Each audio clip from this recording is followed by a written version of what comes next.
You're already married, aren't you? Going back to your parents' house is just too easy. If you go back, don't ever come back to this house again.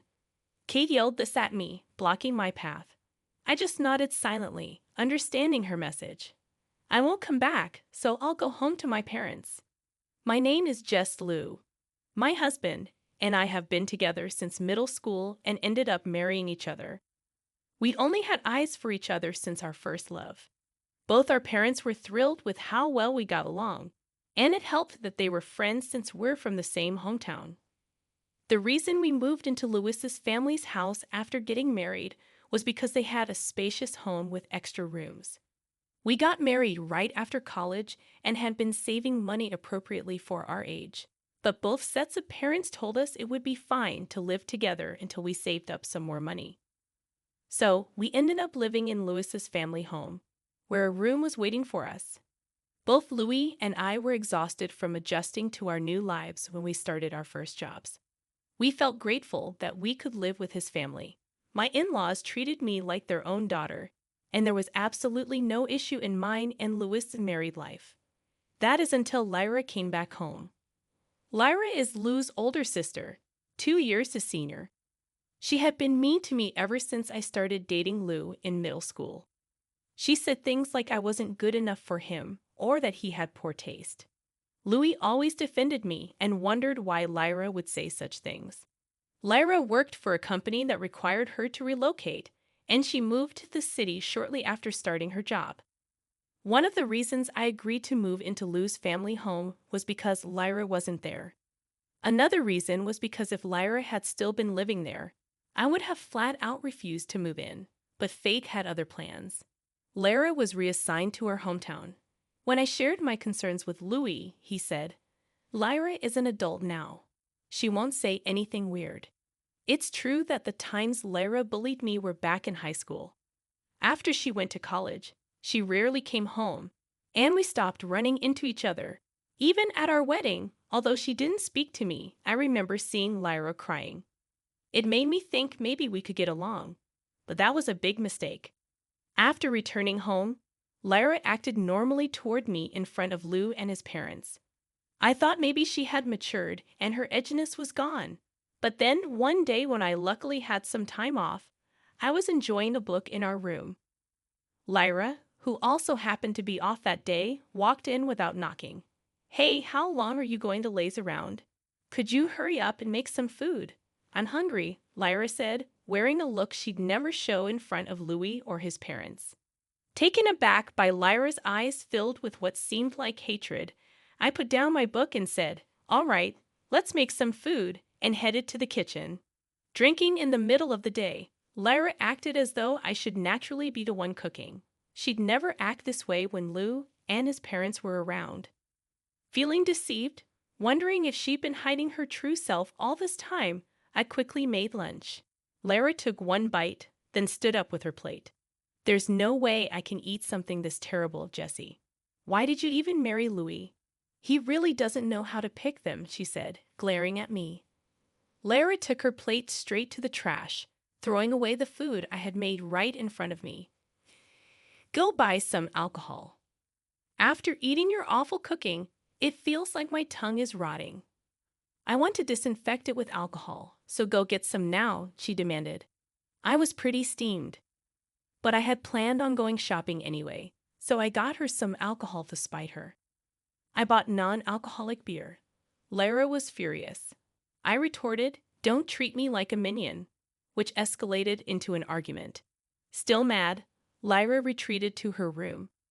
When Louis came home, she instantly switched back to her gentle demeanor, a quick change that sent shivers down my spine.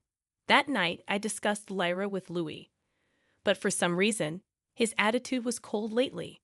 Every time he looked at me, his expression was complicated. We used to always share the double bed, but now he's sometimes sleeping on the living room couch.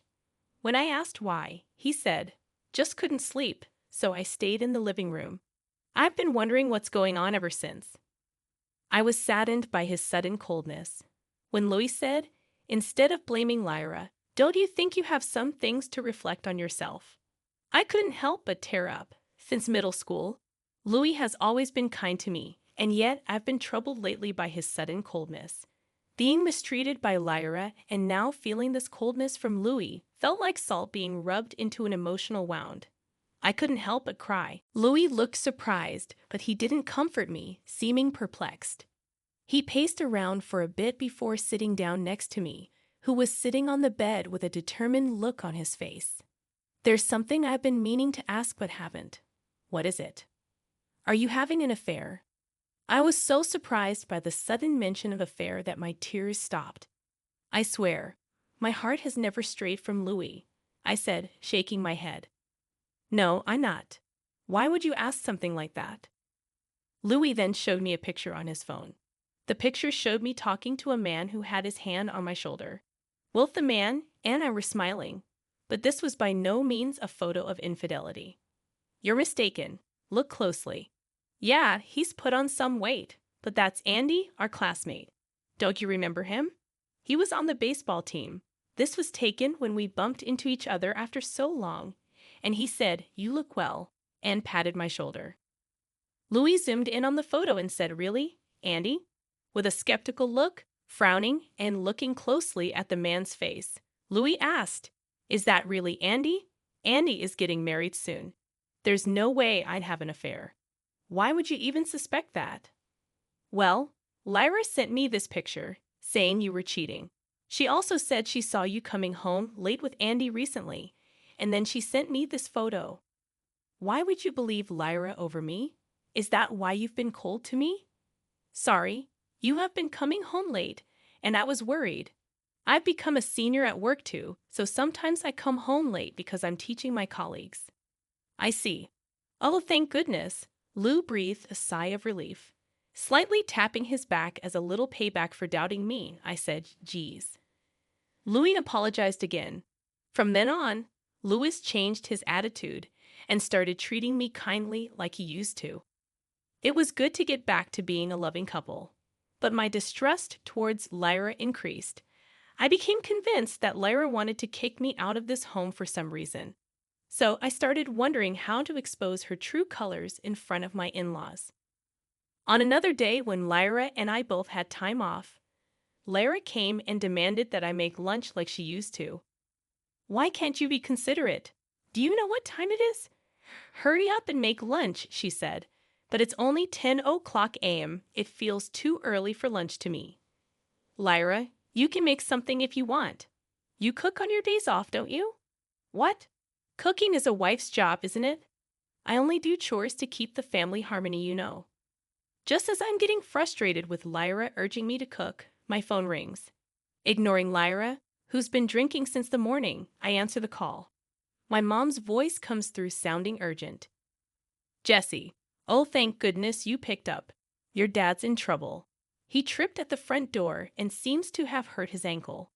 I can tell from my mom's voice she's really flustered, and I sense this is an emergency for my parents. I'm coming right now. Just wait, I say as I hang up the phone and start to get ready. Lyra, who had just told me to cook, now looked annoyed as she saw me getting ready to go out. What are you doing? It looks like my dad got injured. So I'm going to my parents' house, I explained. You're married now, aren't you? Going back to your parents' house is too lenient. If you're going home, don't bother coming back here, Lyra retorted, blocking my way out. I couldn't take it anymore. Why do I have to deal with this kind of spiteful attitude? I thought to myself. I was absolutely fed up with being treated so unfairly by Lyra. Fine, I won't come back. I'll go to my parents' house, I stated calmly. Lyra stepped aside with a pleased expression. Don't ever come back, she cheerfully said as she saw me off at the door, her alcohol stench unbearable. Rushing back home, I found my dad's ankle was severely bruised. Mom was visibly panicked, so I drove him to the hospital where they confirmed it was a severe sprain. Due to the condition, my dad had no choice but to use crutches, so I decided to stay with my parents for a while. I thought this was a good opportunity, especially since Lyra had told me not to come back. I informed Louis and my in-laws over the phone about my dad's injury and my strained relationship with Lyra, letting them know that I'd be staying at my parents' home for a while. My in-laws said they would talk some sense into Lyra. Louis then said, "Well, I'll come live at your family's home too." My parents get along well with Louis, so they were pleased. Though a bit apologetic for the inconvenience, I received a text from Lyra saying, "Why would you tell my parents? Aren't you embarrassed to tattle like a child?" I just read it and ignored. It seems Louis got a text from Lyra saying, "Aren't you coming back? Living at Jess's family home must be tough." Louis responded, "I'll go where Jessie is." We didn't hear from Lyra after that. My dad's recovery was slower than expected. He spent about 3 months on crutches and in a wheelchair. My dad seemed both grateful and happy for Louis's various help around the house. Just when I was feeling grateful for being married to Lou, Lyra sent a shocking message my way. "I'm bringing my boyfriend over. Since you're technically my sister-in-law, you have permission to come home for just one day. Be polite and greet him properly. Don't say anything unnecessary," the message read. I felt repulsed by the selfishness of her text, but the message Lyra sent to Louis was even more off-putting. Her message said, "My boyfriend is coming to greet the family, so come home, Louis. I might be getting married, but you'll always be important to me." Louis commented, "Lyra's texts are always so poetic, aren't they? But thanks to my woman's intuition, I had a good idea of how Lyra really felt about Louis. To protect Louis and our marriage, I decided to turn this meeting into a stage for my revenge. Regardless of how Lyra's boyfriend might feel, after being allowed to return to my in-laws' house after a long time, I received multiple apologies from them. They told me Lyra was going to pick up her boyfriend and that they'd make sure she apologized to me afterwards. "Oh, it's fine. As long as Lyra stops being malicious, that's all I really want," I replied with a genuine smile. Plus, I'm sure that after my revenge, Lyra won't dare to be nasty to me anymore. The man Lyra brought with her seemed serious enough. What shocked Louis and my in-laws the most was how much Lyra's boyfriend looked like Louis. From the aura to the facial features, they were identical, leaving my in-laws exchanging surprised glances. It was clear that Lyra's boyfriend also noticed the resemblance as he stood there in surprise. Lyra cheerfully said, "Come on in, come on in." Louis whispered to me, "Isn't that guy way too similar to me? I told you so, didn't I?" I had let Louis know beforehand that I was planning some revenge. Louis had told me I didn't have to go that far. But when I explained my reasons, he seemed torn between believing me or not. However, after seeing the guy's face, Lou seemed to finally understand why I felt the need for revenge. Though the awkward expression on Lou's face showed his mixed feelings, my resolve to make Lyra learn her lesson the hard way was reaffirmed.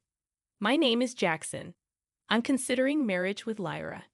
Nice to meet you all." Jackson introduced himself politely. My in-laws welcomed Jackson's polite introduction with smiles. Lyra seemed really happy and started downing drinks like there's no tomorrow. Jackson, who had seemed a little tense, started to relax more thanks to my in-laws' warm demeanor. As we all were engaged in light conversation, a tipsy Lyra rested her head on Lou's shoulder, not Jackson's. "Ah, this is fun. Louis, you must be feeling lonely, huh, knowing that I'm getting married?" Lyra remarked. "No, not at all.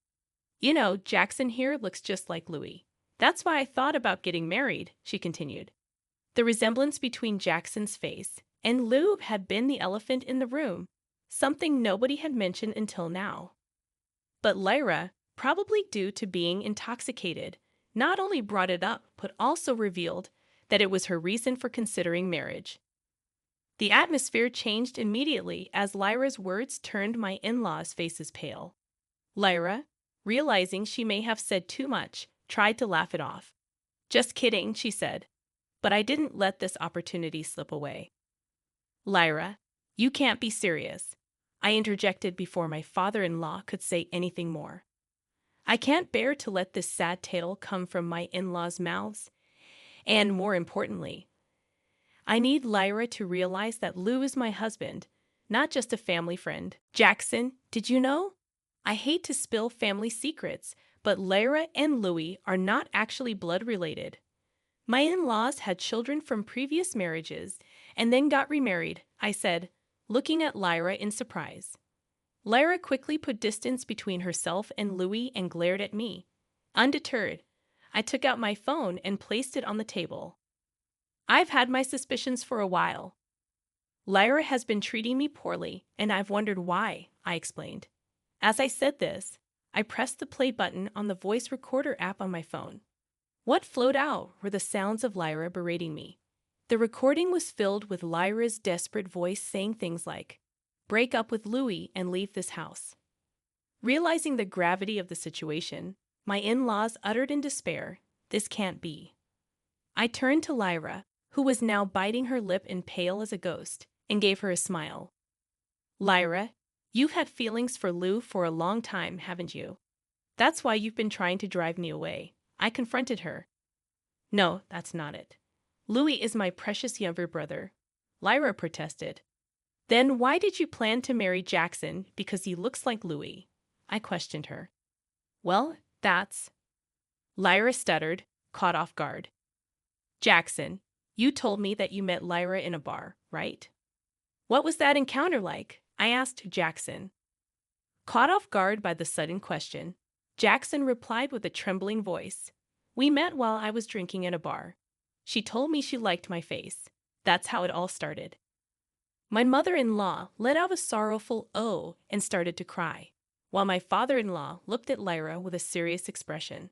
Finally breaking his silence, Lyra's biological father, my father-in-law, asked, "Lyra, did you have feelings for Louis?" The heartfelt greeting I had prepared for Lyra's future husband was because I'd realized she had her sights set on Louis.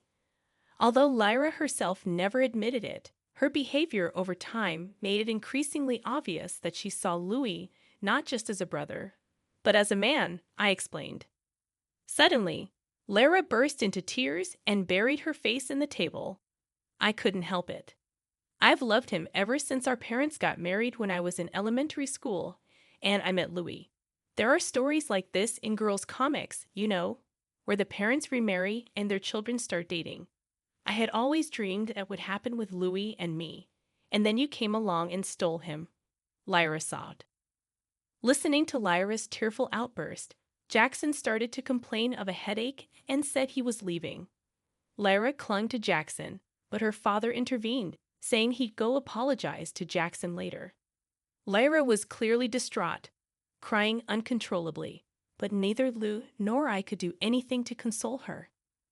"Louis, I've always seen you as a real sister, but that's all it's ever been," Lou addressed Lyra, who was sobbing uncontrollably.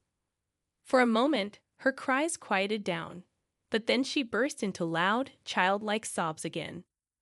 I felt some pity, but it didn't change the fact that Lyra had been mean to me, Lou, and I left for my parents' home. Later, we learned that Lyra had been diagnosed with alcohol dependency at the hospital. She was also found to be mentally unstable and had taken time off work to isolate herself. After talking it over with my in-laws, Louis and I finally decided to move out and start our life together. My in-laws kept apologizing to me, but I told them there was no need. Love can make people do crazy things after all. I couldn't forgive what Lyra had done, but I did feel sorry for her. I hope she can move on from her feelings for Lou and find a new direction in life. Louis and I got off to a great start living together. We rented a house close to both our parents so we could easily help them if needed. Starting this new chapter brought back the excitement we felt as newlyweds. Lou and I plan to continue being a loving couple and live